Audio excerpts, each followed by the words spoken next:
काल विधानसभा निवडणुकीचे मतदान पार पडले। या दरम्यान अमरावती शहरातील गोपाळनगर येथील राजीव गांधी विद्यालयातून 4 ईव्हीएम मशीन दुचाकी वाहनावरून नेल्याचा नागरिकांनी आरोप केलेला आहे। ईव्हीएम मशीन दुचाकीवरून कशा नेल्या यावरून मोठा राडा गोपाळनगर परिसरात झाला होता। वडनेरा मतदारसंघाच्या शिवसेना बंडखोर उमेदवार प्रीती बंड आणि भाजपाचे माजी नगरसेवक सुनील काळे हे घटनास्थळी दाखल झाले।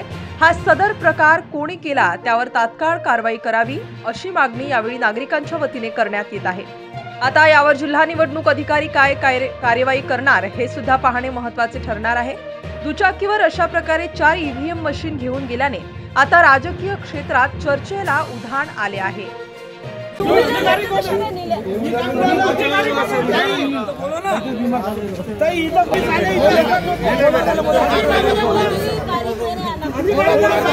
पोलिसांनी कारवाई केली पाहिजे।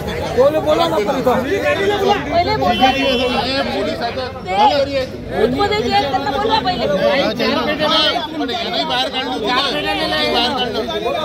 काढलं अधिकार आहे का? 4 रूमचे आहे ना, ते 4 रूम वाले बैठक घेऊन चालले गेले। एका जणांनी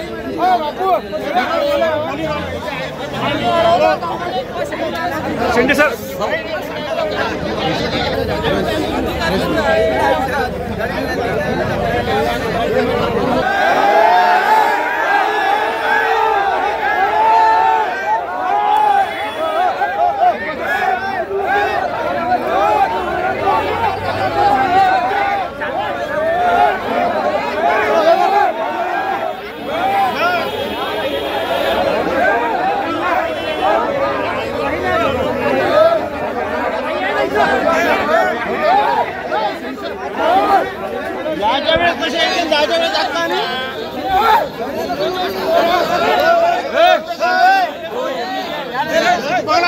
राज्यातील राजकीय घडामोडी व विविध क्षेत्रातील बातम्या पाहण्यासाठी आजच आमच्या जनविकास न्यूज चॅनलला सबस्क्राइब करा।